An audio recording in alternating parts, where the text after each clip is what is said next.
हमारी गुफ्तगू हो रही है इह्याए दीन में अहले बैत के अत्हार का किरदार और सूरह तौबा की आयत नंबर 33 के झैल में मैं आपकी खिदमत में कुछ गुजारिशात पेश कर रहा हूँ कि जिसमें खुदावंद आलम का इरशाद है कि अल्लाह वह है जिसने हिदायत और दीन हक के साथ अपने रसूल को भेजा ताकि उसे तमाम अदियान बातिला पर गालिब कर दे। हाँ, ये बात मुशरिकीन को कितनी बुरी क्यों न लगे। इस्लाम के गलबे की नवीद तो आई है, लेकिन उसके साथ साथ ये भी इस्लामी तालीमात ही में आया है कि एक वक्त ऐसा आएगा उस अजीम गलबे से पहले कि जब इस्लाम की तालीमात कम बेश मिट जाएंगी, उसकी रूह खत्म हो जाएगी, फकत नाम रह जाएगा। और इस हवाले से पैगंबर अकरम सल्लल्लाहु अलैहि वसल्लम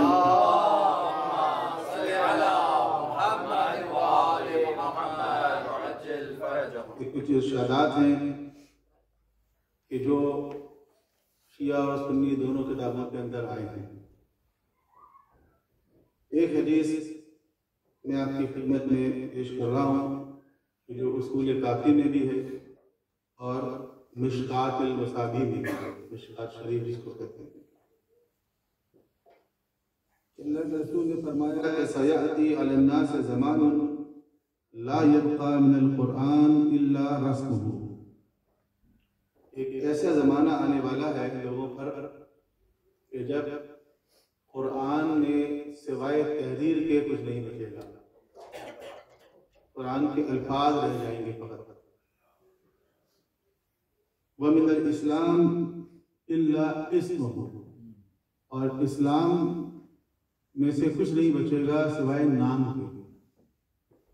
नाम इस्लाम, जैसे मुसलमान जो कहेंगे हम मुसलमान हैं, जब फॉर्म भरेंगे तो कहेंगे रिलीजन इस्लाम।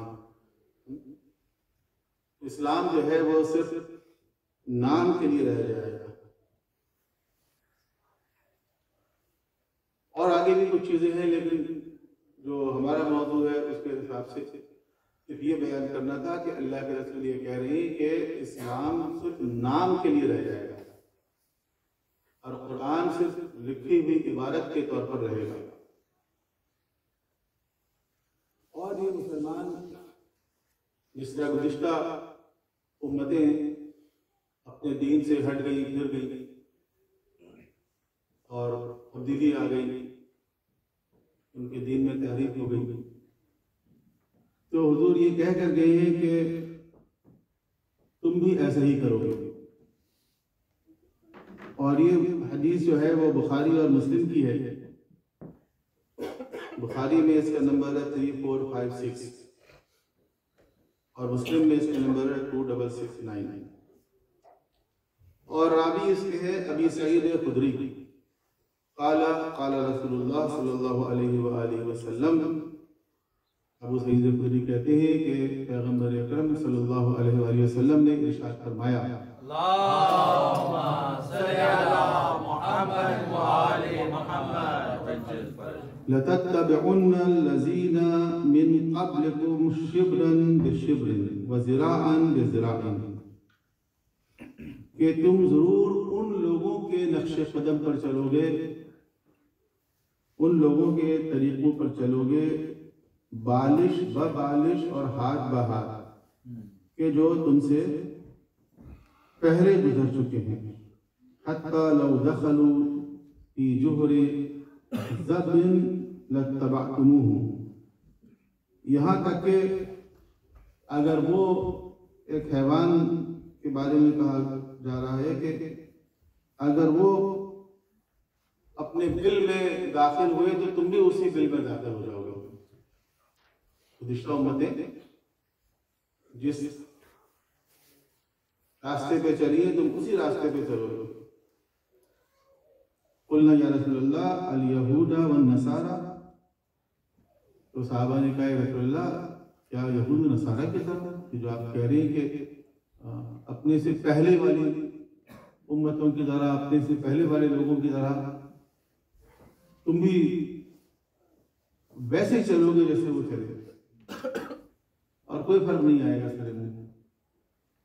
तो क्या इससे मुराद यहूद नसारा है? काला फमन, तो हुजूर ने फरमाया तो और कौन है, और कौन लोग हैं कि जिसकी तरह तुम भी गुमराही के रास्ते पे चलोगे। अब देखें अल्लाह के रसूल इतनी सख्त बात करके जा रहे हैं, जबकि आपने दीन को पहुंचाया, उम्मत ने उस दीन को कबूल किया, उम्मत ने उस दीन पर अमल किया, आपने उस दीन के कालिमात को माशरे में राइज किया, नाफिज किया, एक इस्लामी माशरा कायम किया। हम तो उसको इस्लामी रियासत कहते हैं, मदनी रियासत कहते हैं। यानी हुजूर की जिंदगी में तो इस्लाम की कामयाबी ही कामयाबी नजर आ रही है, लेकिन बाद के जमाने के लिए फरमा रहे हैं कि ऐसा होगा। अच्छा, गुज़िश्ता उम्मतों ने क्या किया, अगर थोड़ा सा उसका जायजा लें और फिर देखें कि ये उम्मत क्या कर रही है। गुज़िश्ता उम्मतों के बारे में कुरान करीम में बहुत कुछ है, और जैसा कि साहबा ने पूछा कि क्या यहूद नसारा मुराद है, तो यहूद नसारा के बारे में कुरान करीम की बहुत सारी आयतें हैं और उनकी बहुत सारी हरकतें जो उन्होंने किया, जो दीन के साथ किया तो बहुत कुछ आयतें तो बहुत है। लेकिन हम इस कॉन्टेक्स्ट में अगर बात करें चंद नुकात से कि दीन के साथ उन्होंने क्या किया। पहला काम जो किया उन्होंने, उसको हम कहते हैं कतमान हक, यानी हक को छुपाना, हक को छुपाना। और ये जो आयतें मैं आपके सामने पेश कर रहा हूँ, इन मौज़ूआत पर बहुत सारी आयतें हैं, मैं सिर्फ एक एक आयत पेश कर रहा हूँ सिर्फ आपके सामने। सलवात पढ़ें कल के मोहम्मद वाले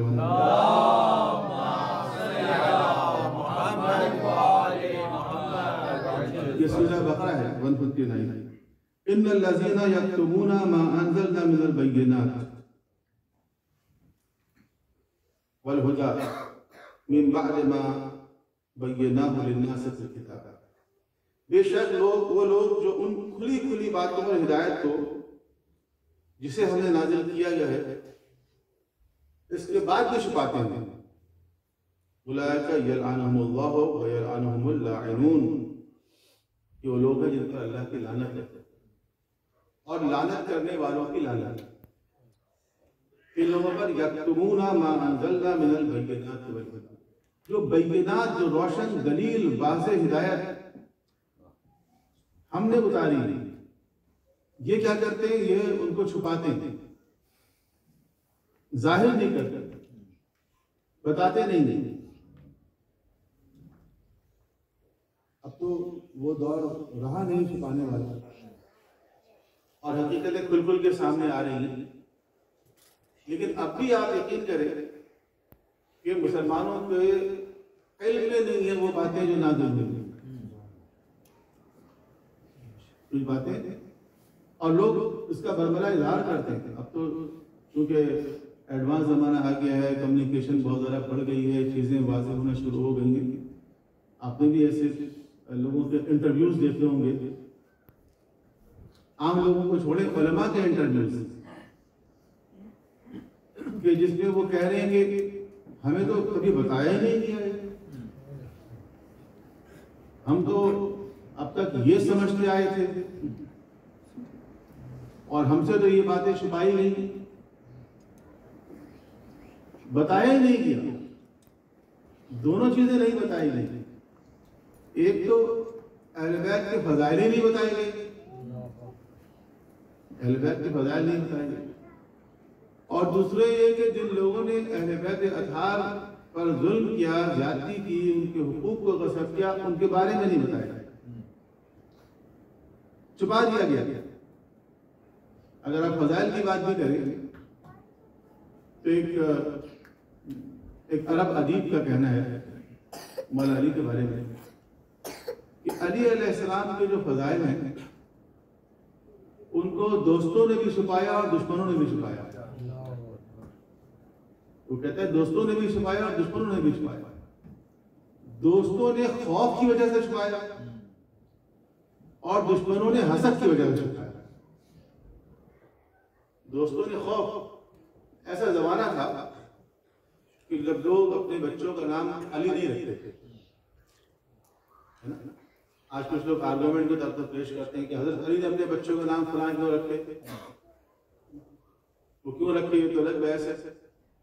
लेकिन अगर फर्ज करें हजरत अली ने अपने बच्चों के नाम किसी के नाम पर रखे, तो क्या उन्होंने भी अपने बच्चों का नाम अली के नाम पर रखा? तो देखें, दोस्ती तो दोनों तरफ से होती है ना, एक तरफ से नहीं होती।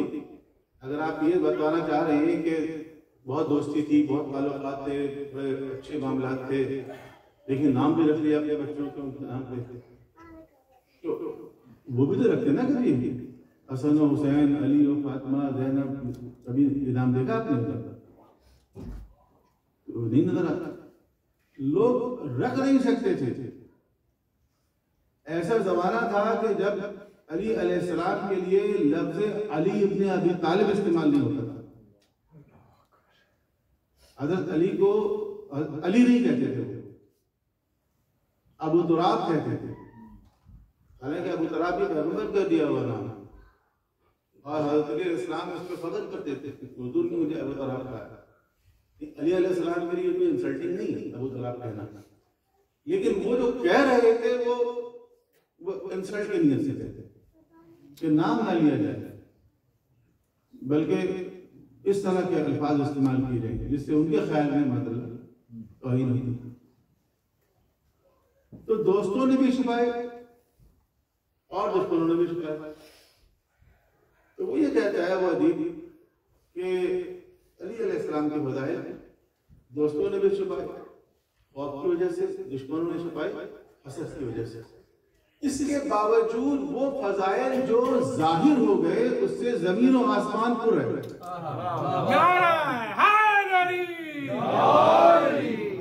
मोहम्मद वाले मोहम्मद बुलंदतर सलवात।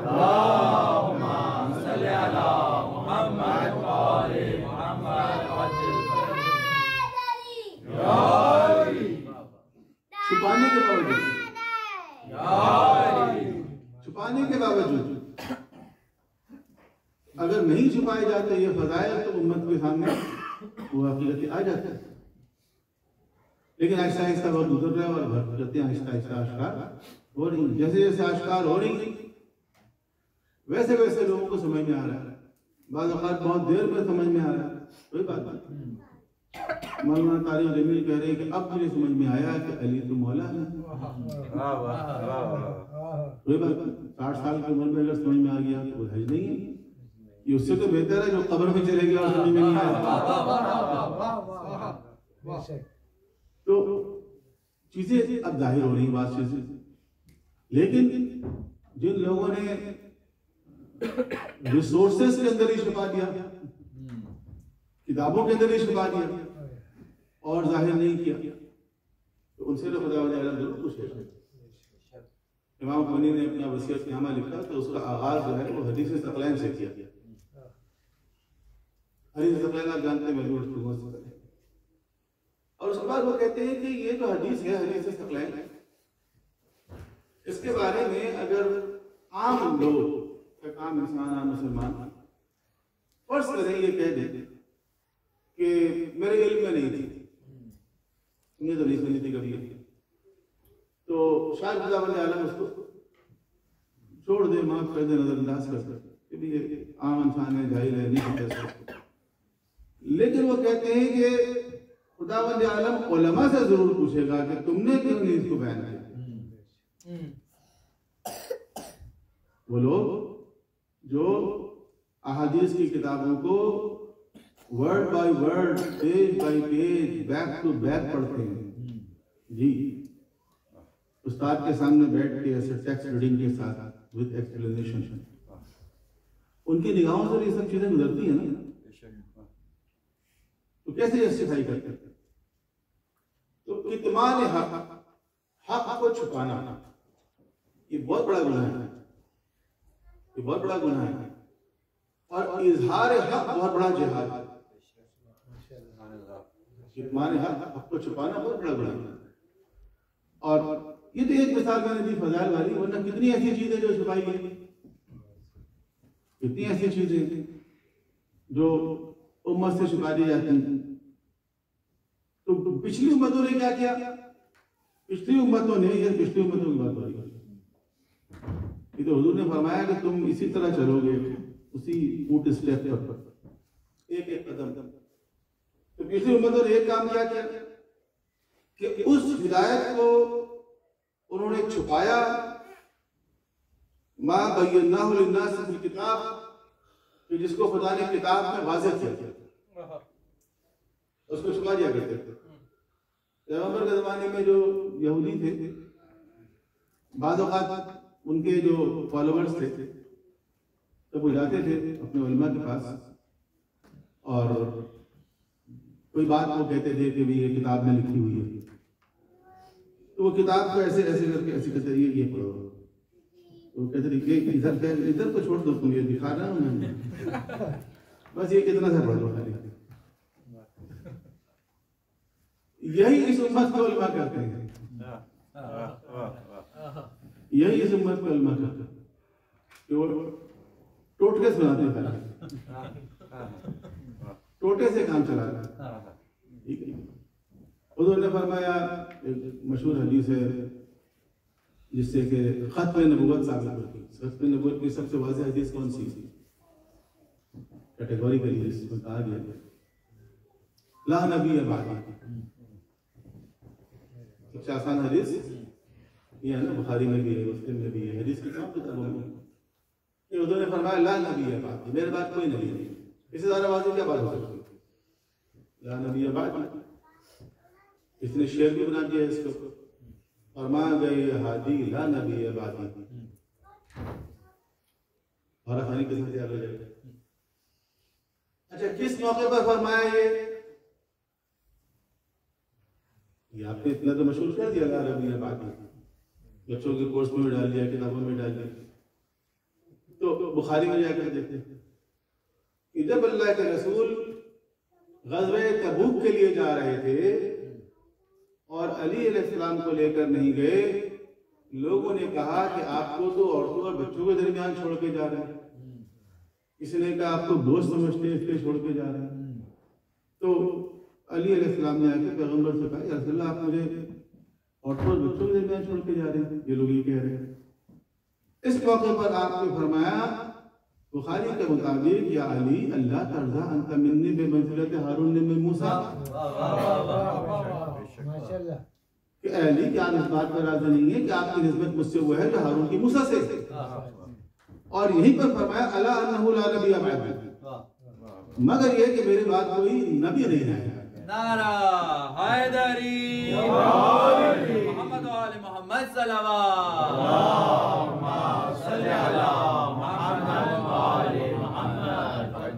चूंकि मूसा अलैहिस्सलाम भी नबी थे और हारून अलैहिस्सलाम भी नबी थे, और हारून अलैहिस्सलाम को छोड़ के जा रहे थे मूसा अलैहिस्सलाम।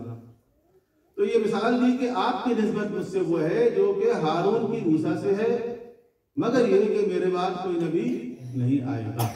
अला अन्नहु ला नबिय्या बअदी। तो ये बात तो याद रही। फरमा गए हादी ला नबिय्या बअदी, इससे पहले जो कुछ फरमाया वो बात क्यों भुला दी? सलवात पढ़े फिर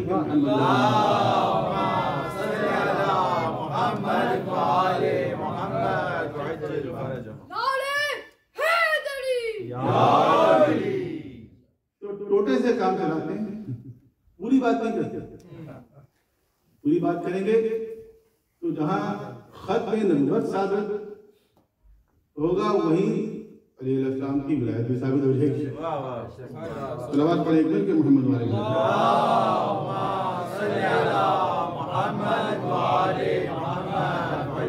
ऐसी बहुत सारी मिसालें हैं कि जिसके अंदर वाज़ेह तौर पर लगता है कतमान हक, यानी हक को छुपाना, हक को जाहिर न करना, हक को नहीं बताना। लोग बेखबर जब उन तक सही बात पहुंचती है तो फिर हैरान होते हैं, अच्छा ऐसा भी है, ये कहाँ है? तो अब वो जमाना रहा नहीं ज़्यादा छुपाने वाला, अब तो चीजें फिंगर टिप्स पर आ गई।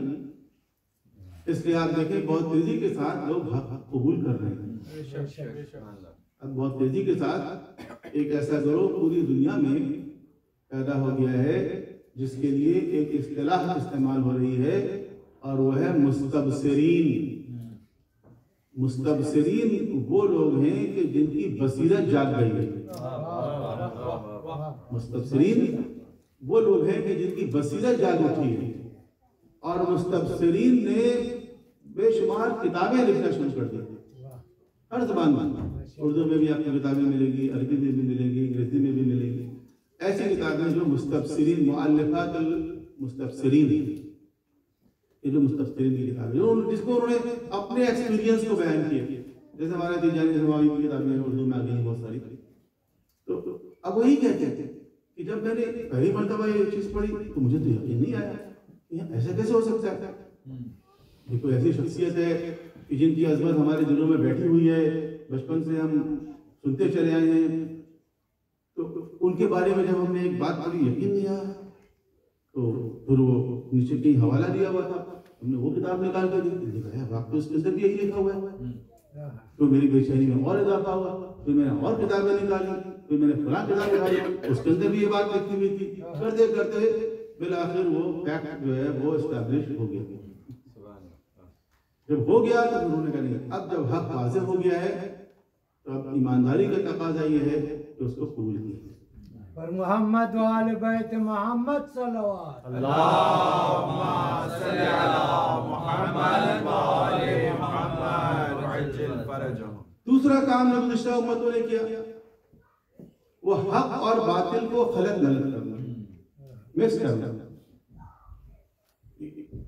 आधी सही बात आधी गलत, दोनों को मिक्स कर देना। मसलन सूरह आल इमरान में है आयत नंबर 71, या अहल किताब लिमा तलबिसूनल हक़ बिल बातिल, अहले किताब ये हक को बातिल के साथ क्यों मिक्स करते हो? हक को बातिल के साथ क्यों मिक्स कर रहे हो? वतक्तुमूनल हक़, और हक को क्यों छुपाते हो? और बातिल को मिक्स और हक को छुपाना, वो अंतुम तालमून, जबकि तुम जानते हो, जानते बूझते ऐसा करते हो, गलती से नहीं करते, भूले से नहीं करते, जानते हो ये हक है और ये बात है, फिर दोनों को मिस कर देते, फिर दोनों भाई भाई ये भी ठीक है वो भी ठीक है, ये भी जन्नती है वो भी जन्नती, ये भी रज़ी अल्लाह वो भी रज़ी अल्लाह। दो लश्कर आमने सामने खड़ा हुआ है और ये भी मुक़द्दस है वो भी मुक़द्दस है, इधर भी नमाज हो रही है उधर भी नमाज हो रही है, कभी ये रज़ी अल्लाह अन्हो कभी वो रज़ी अल्लाह अन्हा,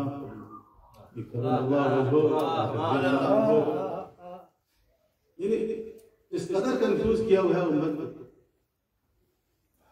जैसे कि जब पाकिस्तान में दहशतगर्दों के खिलाफ ऑपरेशन शुरू हुआ तो पूछा गया मौलाना अब्दुल रहमान से कि इस ऑपरेशन के दौरान जो हमारे पाक फौज के जवान मारे जाते हैं तो क्या वो शहीद हैं? उन्होंने कहा वो शहीद हैं। और वो जो दहशतगर्द मारे जा रहे हैं वो भी शहीद है।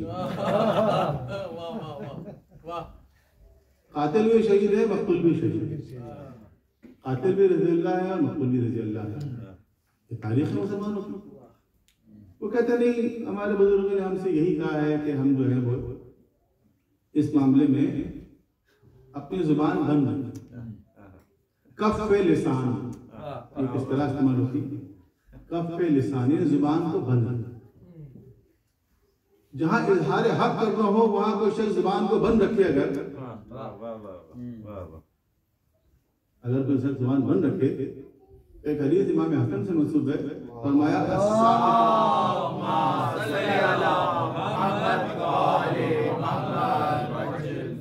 अस्साकितु अनिल हक़ फहुवा शैतानुल अख़रस, जो इजहार हक के मौके पर खामोशी इख्तियार करे वो गूंगा शैतान है। वो गूंगा शैतान है, खामोश रह के वो काम कर रहा है जो शैतान वाला काम, इजहार हक नहीं कर रहा, चीजों को वाज़ेह नहीं करता। अच्छा, एक आम इंसान पर उसका कत्ल हो जाए और किसी को उसके कातिल का इल्म हो, तो उसको बताना चाहिए, छुपाना चाहिए? कुरान करीम क्या कह रहा है? कुरान करीम कहता है गवाहियों को न छुपाओ, वला तक्तुमु शहादा वमन यक्तुमहा फइन्नहु आसिमुन क़ल्बुहु, जो गवाहियों को छुपाता है उसका दिल गुनहगार है। एक आम इंसान अगर कत्ल हो जाए और उसके कातिल का किसी को इल्म हो तो उसको छुपाना नहीं चाहिए, उसको बताना चाहिए। एक सहाबी का कत्ल हो जाए, उसके कातिल को बताना चाहिए, छुपाना चाहिए? नहीं, हमारी पॉलिसी है कब पे लिसान, जुबान बंद रखो। फजर बिन आदी का कत्ल हो गया, जुबान बंद रखो। हमारे यासिर किसके हाथों में कत्ल हो गए, जुबान बंद रखो। रुशैद हजरी को किसने मारा, जुबान बंद रखो। तो बहरहाल हक और बातिल को मिक्स कर, वला तलबिसुल हक़ बिल बातिल, सूरह बकरा की, कि हक को बातिल के साथ मिक्स न करो। व तक्तुमुल हक़ व अंतुम तालमून, और ना हक को छुपाओ जबकि तुम जानते। तो जानते बूझते हक को छुपाना, हक और बातिल को मिक्स कर देना, आधा बताना, आधा सच बताना, आधा सच भी झूठी की किस्म होती है, आधा सच बताना। ये क्या, गुज़िश्ता उम्मतों में ये चीज जारी थी। कुरान करीम गुज़िश्ता उम्मतों के बारे में बताता है, और हुजूर ने क्या फरमाया, तुम उन्हीं के नक्शे कदम पे चलोगे और मुसलमान उन्हीं के नक्शे कदम पे चल रहे हैं। तीसरी चीज जो गुज़िश्ता उम्मतों की हमें नजर आ रही है वो है तहरीफ किताब, कि जो आसमानी किताब उनको दी गई उन्होंने उसके अंदर तब्दील कर दी। नारे हैदरी। और इस सिलसिले में मैंने कहा बहुत सारी आयतें मौजूद हैं, और आयतों के अलावा ये तो मुसलमानों के असल में एक तरह से अकीदे का हिस्सा है कि जितनी भी गुज़िश्ता आसमानी किताबें हैं वो सब तहरीफ शुदा है, एब्रोगेटेड है, उनके अंदर तब्दीलियां आ रही हैं। और जो आखिरी किताब आई जो तहरीफ से पाक है वो है कुरान करीम। इस तहरीफ के बारे में कही आयतें हैं, मसलन ये सूरह माइदा की आयत नंबर 41 है, युहर्रिफूनल कलिमा मिन बअदि मवाज़िही, ये लोग क्या करते थे, कलिमा को उसके जगह से हटा दिया करते थे। एक लफ्ज को अगर आप आगे पीछे कर देंगे तो इबारत का माना कुछ का कुछ हो जाएगा। एक लफ्ज को अगर अपनी जगह से हटा देंगे, और यक़ूलून इन ऊतीतुम हाज़ा फ़ख़ुज़ूहु, और फिर बाद औक़ात जब अल्लाह के रसूल के पास उनमें से कोई आता था तो उनको कहते थे अगर तुम्हारे मतलब की चीज बोल दें तो ले लेना, और ना दे व इल्लम तु'तूहु फ़हज़रू, अगर तुम्हारे मतलब की चीज ना हो तो नहीं लेना। तो ये क्या है, ये तहरीफ है। युहर्रिफूनल कलिमा अन मवाज़िही, कलाम को उसकी जगह से हटा दिया गया। तहरीफ का मतलब ये नहीं कि पूरे का पूरा तब्दील कर दे, जरा सा तब्दील कर दे माना कुछ कुछ हो जाता है। कुछ नहीं, आप वक्त और वसल को तब्दील कर देते कि कहाँ रुकना है कहाँ नहीं रुकना है, माना बदल जाएगा। एक मशहूर मिसाल है ना कि किसी ने पर्ची में लिख के दे दिया, रोको मत, जाने दो। जब वो शख्स गया गेट के पास तो गेट कीपर ने कहा, इस पे लिखा हुआ रोको मत, जाने दो। उसे कहा लिखा हुआ रोको मत, जाने दो।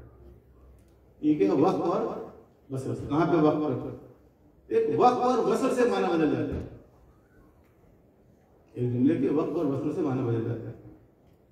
और ऐसे बहुत सारी मिसालें कुरान करीम में हैं कि जहाँ के वक्त का निशान लगा दिया गया। क्योंकि कुरान जब नाजिल हुआ तो उस वक्त तो उसमें पहली बात तो ये है कि कुरान तहरीरी सूरत में नाजिल ही नहीं हुआ। जब लिखा गया तो एराब के बगैर लिखा गया, एराब बाद में लगाया गया। उसके बाद वाले मरहले में फिर ये जिसको आप कहते हो रमूज कुरान, वक्त और वसल के अलामात, तीन रे और लाम अलीफ और ये सारी अलामात जो हैं ये उसके भी बाद वाले मरहले में लगाए गए। तो बहुत सी आयतें ऐसी हैं कि जिसमें वक्त का निशान लगा दिया गया किसी जगह पर। मिसाल के तौर पर सूरह माइदा की आयत है जो कि आयत मुतशाबिहात के बारे में है कि कुरान करीम के अंदर आयात जो है वो मुहकमात हैं और कुछ मुतशाबिहात। ये आयात मुहकमात व उखर मुतशाबिहात। फिर कहा गया कि अमल लजीना फी कुलूबिहिम ज़ैगुन फयत्तबिऊना मा तशाबह मिन्हु, कि जिनके दिलों में टेढ़ापन हो वो क्या करते हैं, मुतशाबिह आयत को लेके उसकी ताबीलें शुरू कर देते हैं। और फिर आगे कहा गया वमा यअलमु तावीलहु इल्लल्लाह, इसकी ताबील तो कोई जानता ही नहीं है सिवाय अल्लाह का। और फिर एक निशान आ गया मीम का, इसका मतलब है वक्त, कि इसकी ताबील आयात मुतशाबिहात जो हैं उनकी ताबील कोई नहीं जानता सिवाय अल्लाह। वर्रासिखूना फिल इल्म, और कुछ लोग हैं जो रासिखूना फिल इल्म हैं, यक़ूलूना कुल्लु मिन इंद रब्बिक, और वो कहते हैं कि ये सब हमारे रब की तरफ से होता है।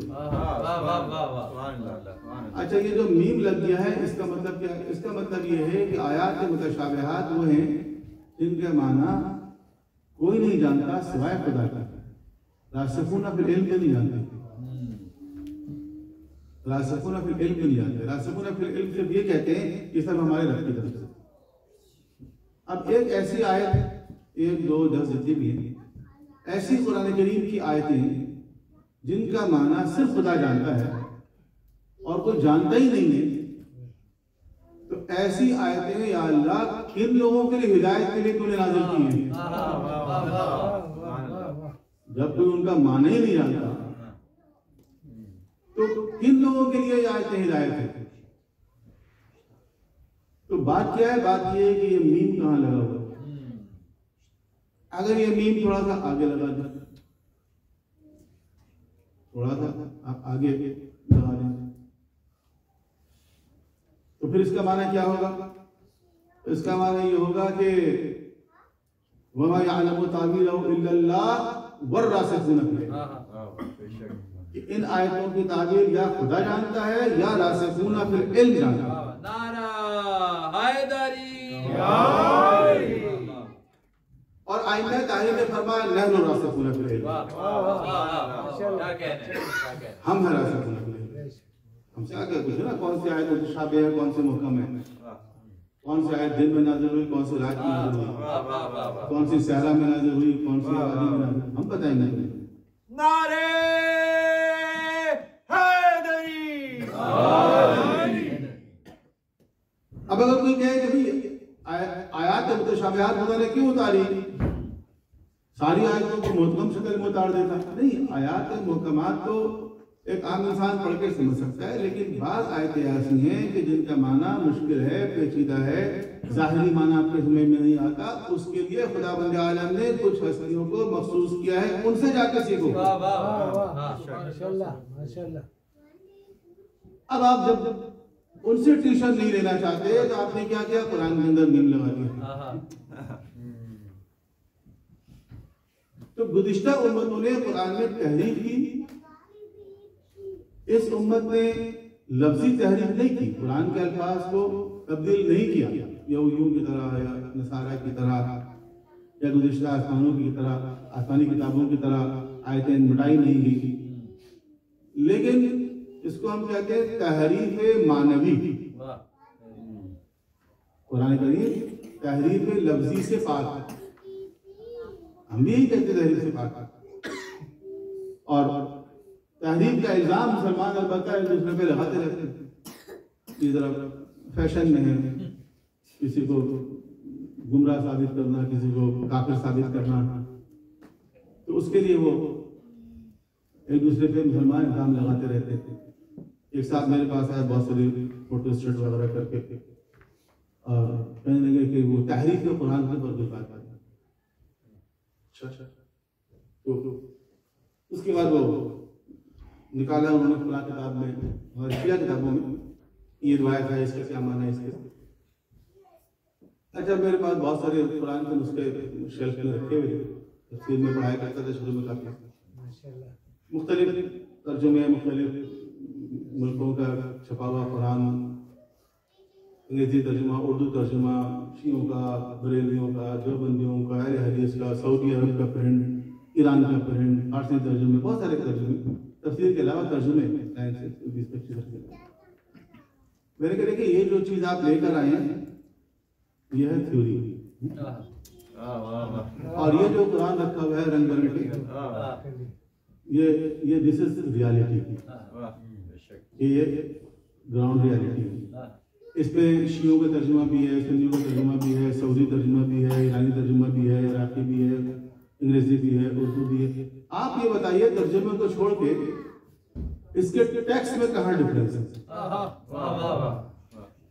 तर्जुमा तो हर इंसान अपने हिसाब से कर रहा है, लेकिन इसके टेक्स्ट में कहाँ डिफरेंस है? तो फर्क, तो जब कोई फर्क नहीं है और तमाम मुसलमानों का कुरान एक ही है, उसका उनका नुस्खा एक ही है, तो ये जो आप लेकर आए ना इसकी कोई हैसियत नहीं। और अगर आप मुझे दिखा रहे हैं कि जी आपकी किताब में वाली रिवायत क्यों लिखी हुई है, तो मैं भी आपको निकाल के दिखा देता हूँ शेल्फ में से। अल-इस्लाम फी उलूमिल कुरान, जलालुद्दीन सयूती, वो कहते हैं सूरह तौबा सूरह बकरा के बराबर थी। सूरह तौबा सूरह बकरा के बराबर थी। तो ये पूरी बहस है, मैंने कहा तो क्या जवाब है इसका? जो जवाब उसका है वही जवाब इसका है। ऐसी रिवायतें किताबों में आ गई, कमजोर किताबों में, कि जिससे तहरीर का शुबा होता है, लेकिन आपको जब हम सुनाते हैं आप भी ओन नहीं करते, आप हमें सुनाते हैं हम भी ओन नहीं करते। आप भी इसको ओन करते हैं जो ग्राउंड रियलिटी है, हम भी इसी को ओन करते हैं जो ग्राउंड। एक दूसरे पे इल्जाम तराशी के लिए ये चीजें सही नहीं, लेकिन इनकी कोई हकीकत है नहीं। हाँ, तहरीर हुई है कुरान में, इसका एतराफ बड़े बड़े उलमा करते हैं। ये जो हदीस मैंने आपके सामने पेश की ना बुखारी की, आप उसकी शरह में जाके देखिए, आपको उलमा की जो शरह है तो उर्दू में मिल जाएगी, इंटरनेट पे मिल जाएगी। उसमें उन्होंने इस चीज का एतराफ किया है कि कुरान करीम के अंदर तहरीफ मानवी हुई है और हो रही है और खूब हुई है। ऐसे ऐसे मिसाल है तहरीफ मानवी की, यानी उसके माना और मफ़हूम को अपनी जगह से बदल दिया गया। सलवात पढ़े के मोहम्मद वाले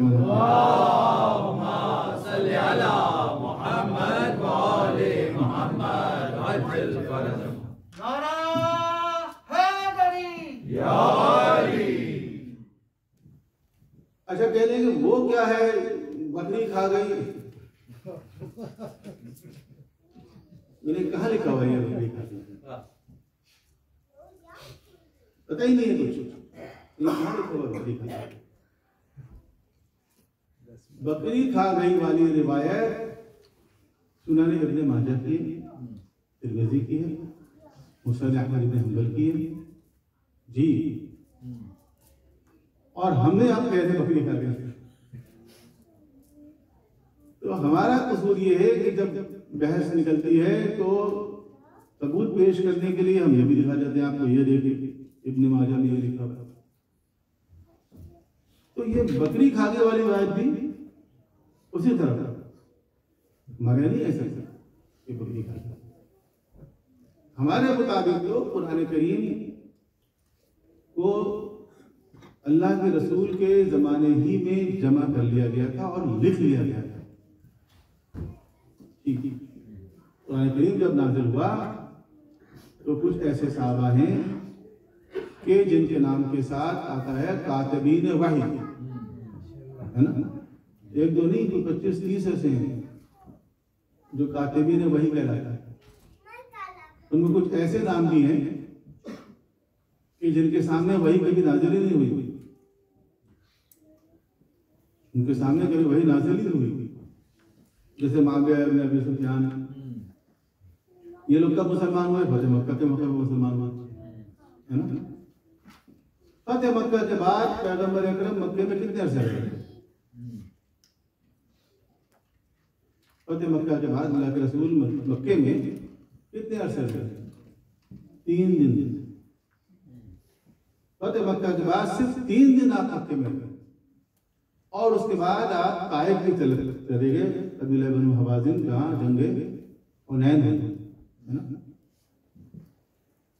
और फिर उसके बाद वहां से मदीना आ गए। जब आप मदीना आ गए तो अबू सुफियान और उनकी जो औलाद है ये सब कहाँ थी? मक्के में। हुजूर कहाँ थे? मदीने में।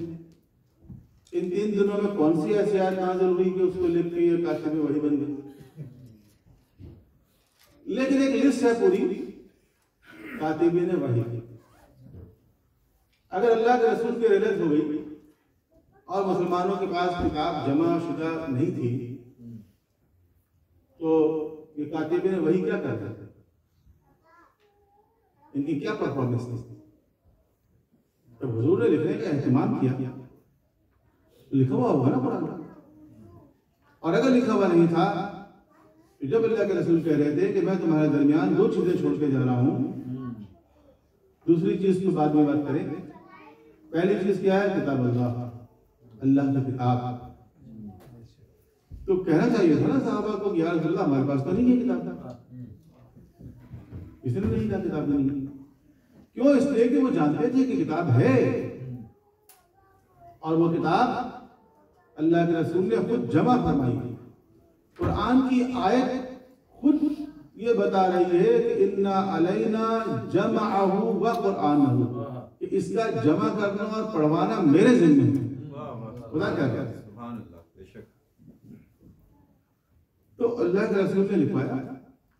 हाँ, 15 मुख्तलिफ चीजें हैं, लिस्ट पेश की गई उन्होंने कुरान की किताबों में।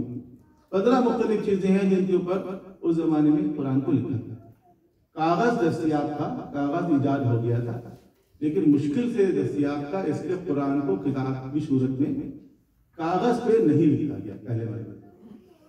जब हुजूर की रिलत हुई उससे पहले हुजूर ने मौला अली को एक गठरी दी और कहा कि अली इसमें कुरान है, ये अपने पास रखो। और जब पैगंबर की रिलत हो गई और पहली खिलाफत में कुरान को जमा करने की कोशिश की गई और ज़ैद बिन साबित मस्जिद में बैठ के लोगों से कह रहे थे कि आके कुरान लिखवाओ, अपने साथ 2 गवाह भी लेकर आओ।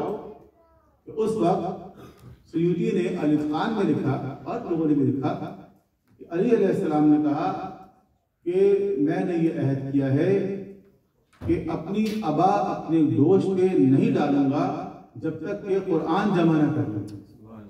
अबा दोस्त को डालने का मतलब ये कि बाहर नहीं निकलूंगा। और 6 महीने में अली अलैहिस्सलाम ने घर में बैठ के कुरान को रिकम्पाइल किया। देखिए, वो तो मस्जिद में बैठ के जमा कर रहे हैं, लोगों से ले रहे हैं, गवाह भी मंगवा रहे हैं। अली अलैहिस्सलाम ने अहद किया कि घर से नहीं निकलेंगे वो, और कुरान जमा कर रहे हैं। कैसे कर रहे हैं?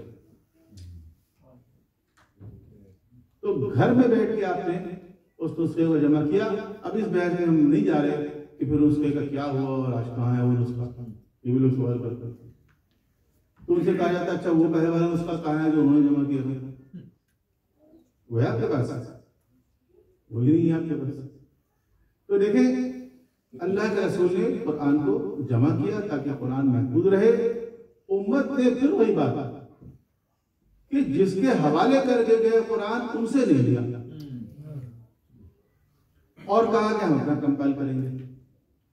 जब अपना कंपाइल करेंगे तो जो भी मसाइल तारीख में सामने। बहरहाल आज की बहस का मैं रोक देते क्योंकि अगली बहस एक और है जिस पर हम बाद में बात करेंगे, और वो क्या है, इशारा कर सिर्फ आज कि गुज़िश्ता उम्मतों ने क्या किया और इस उम्मत में क्या किया। गुज़िश्ता उम्मतों की एक हरकत जिसको कुरान करीम ने बयान किया है वो है उलमा का फासिक होना, उलमा का बेदीन होना। अहले किताब के उलमा जो थे वो बेदीन हो गए, फासिक हो गए। इस पे आज बात नहीं करते थे। आज सिर्फ इतना कहेंगे कि गुज़िश्ता उम्मतों में जो कुछ हुआ वही इस उम्मत में हुआ और इस उम्मत के उलमा भी फासिक हो गए। इस उम्मत के उलमा ऐसे नहीं इमाम हुसैन अलैहिस्सलाम के खिलाफ कत्ल का फतवा दे दिया, वो भी उलमा थे ना। लिहाजा उलमा के बारे में बहुत एहतियात की जरूरत है। ये हम कल इंशाअल्लाह बयान करेंगे कायम ने क्या हिदायत फरमाई है, किन उलमा से दीन लेना है। सिर्फ उलमा होना काफी नहीं है, किन से दीन लेना चाहिए और किन से दीन नहीं लेना चाहिए।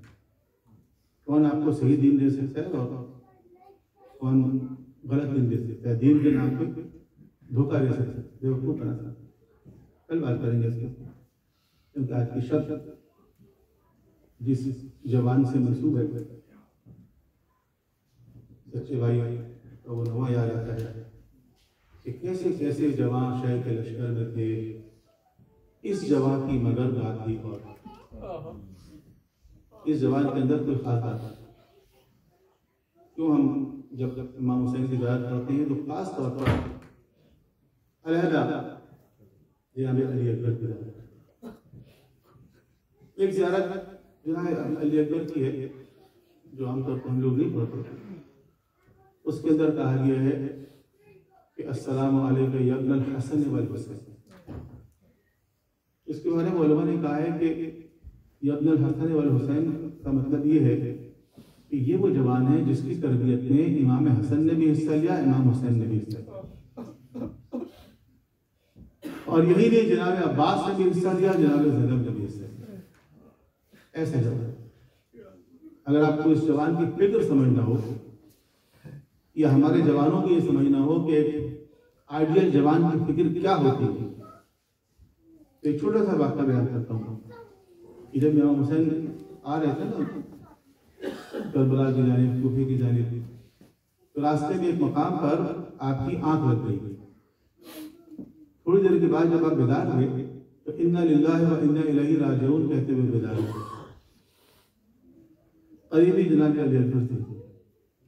कहा बाबा जान आपने अपनी जुबान से ये कलमे इस्तरजा जो मुसीबत के वक्त पढ़ते हैं, आपने अपनी जुबान से ये कलमे इस्तरजा क्यों जारी की?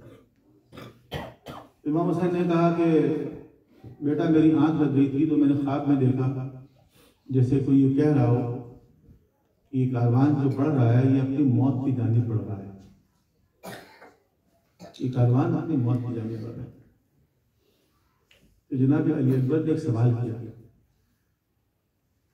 ये सवाल शब आशूर जब सैयद मुकाबला हमारे ज़माने के उन्होंने आखिरी खिताब किया तो बैकड्रॉप पे ये जुमला लिखा हुआ था। ये एक ऐसा जुमला है, आइडियल जुमला कि जो हर दौर के जवानों को याद रखना चाहिए। तो जनाब अली अकबर ने कहा कि अलस्ना अलल हक़, क्या हम हक पर नहीं हैं? अली अकबर जानते हैं हक पर है, लेकिन ये पैगाम देना चाहता है, सवाल इस सूरत में एक जवाब चाहते हैं कि क्या हम हक पर नहीं हैं? हमने हुसैन ने कहा हाँ बेटा हम हक पर हैं। तो कहा अगर हम हक पर हैं तो क्या फर्क पड़ता है कि हम मौत की जानिब बढ़ रहे हैं या जिंदगी की जानिब बढ़ रहे हैं? बाद लोगों ने बयान किया कि आपने वो जुमला इरशाद फरमाया जो मौला अली का जुमला है कि अगर हम हक पर हैं तो कोई फर्क नहीं पड़ता कि हम मौत पे जा पड़े या मौत हम पर आ पड़े। असल चीज क्या है? असल चीज ये है कि हम हक, इस बात का यकीन कि हम हक पर। और रोज़े आशूर इस बात पर मवर्रिखीन का, मकातिल का तकरीबन इत्तेफाक है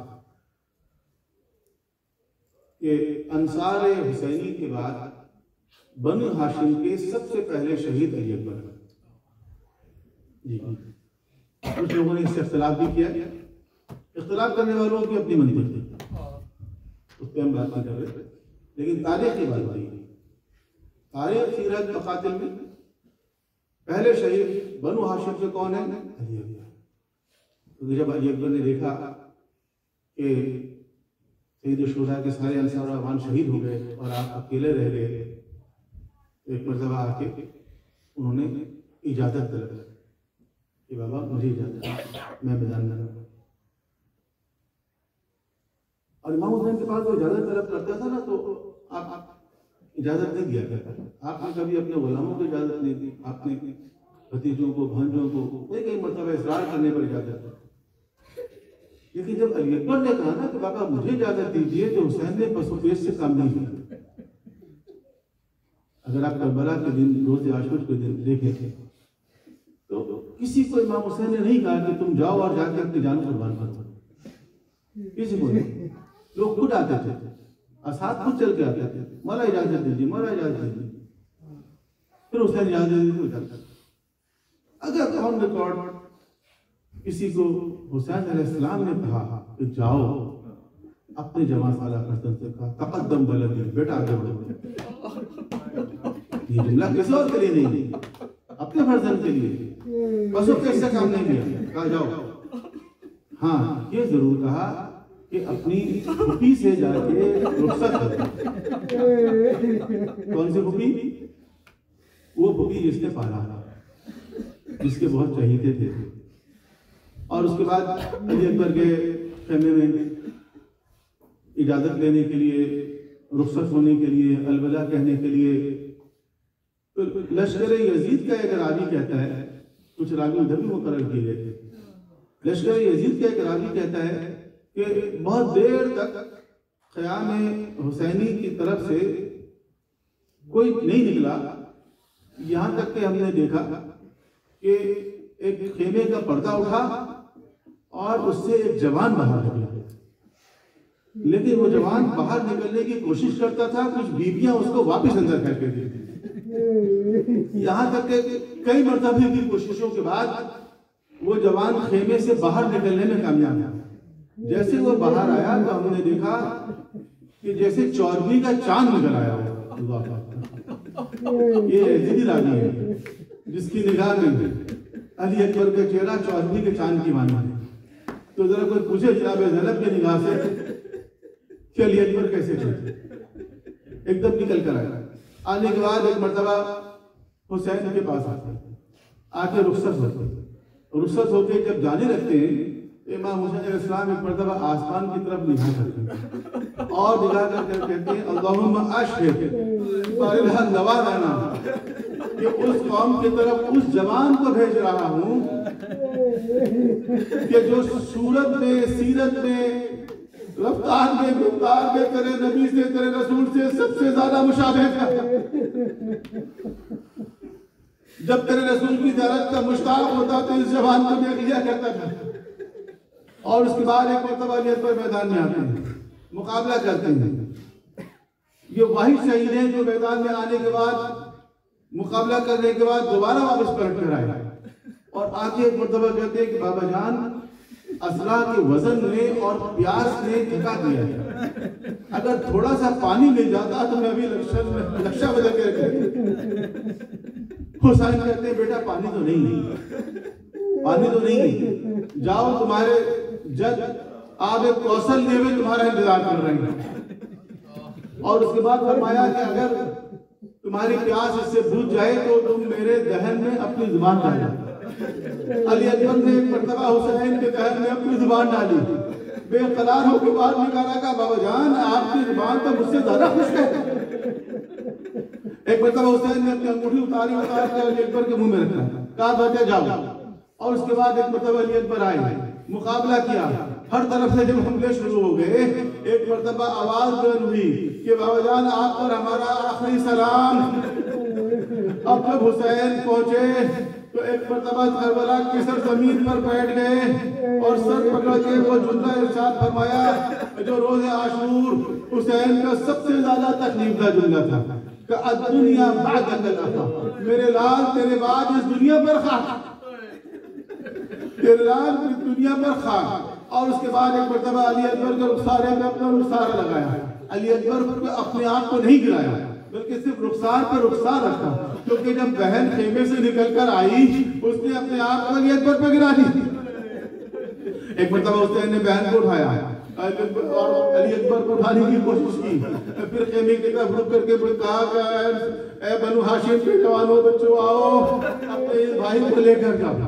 बस मतलब मसाइब खत्म हो गए, लेकिन एक जुमला से बयान करके खत्म करूंगा और वही कि जब सराहाए शोहदा को कूफे की गलियों और बाजारों में फिराया जा रहा था तो एक मर्तबा एक खातून की निगाह अली अकबर के सर पर पड़ी तो उसने कहा कि काश इस जवान की माँ जिंदा न हो जो अपने बेटे के सर को इस हाल में देखे।